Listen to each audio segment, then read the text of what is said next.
Arimi a waru riu mari na gitumi gia gukungwira thutha wa watho mweru wa wendia na uguri wa waru uria wendekithirio mieri iri mithiru kuhitukio kuria riu arimi mariendagia magetha mao na githimi gia kilo 50 hari o ikunia. He maundu mangi ningi watho-ini ucio hari uhoro wa kwandikithia andu othe aria makoragwo me value chain ino ya uhoro ucio wa waru kuma murimi nguru wa waru nguru wa associations ciothe nigetha tuhote ku regulate na control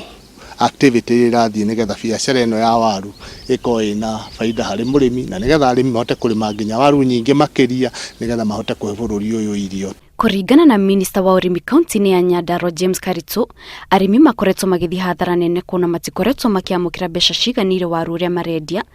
na brokers nio makoretwo makiugunika na faita ya igana hari igana kuona magura waru ucio mawendagia na gunia cia kilo 50 no ti cia kilo 110 iria arimi makoragwo mamendeirie nacio. Watho uyu ugite waru ciothe endagio ithimitwo na kilo andu no twende kuiguithia andu mamenye uguo waru endagio na guthimwo na kilo na ningi ongo ni unit ya uria waru icio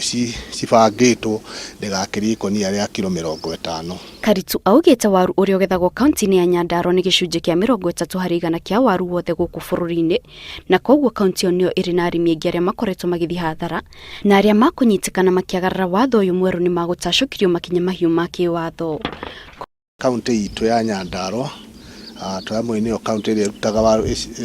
ikuragia waru iria nyingi muno thiini wa bururi uyu na murimi witu ni agite guteithika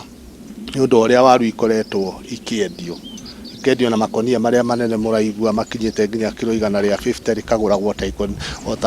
ikonia ria kilo 50. The police in this area we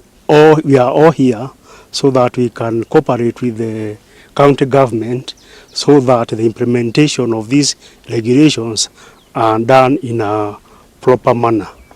Komanda wa borithi kaunti-ini ino ya Nyandarua Gideon Ngumini akumitie watho uyu akiuga ni ugukorwo uri kiguni kuri arimi na oho akauga ni magukorwo magitabania frigisheni barabara-ini itiganite mwena ucio niguo gutigirira aikari a kaunti ni mararumirira watho uyu. Handu-ini ha Inooro TV,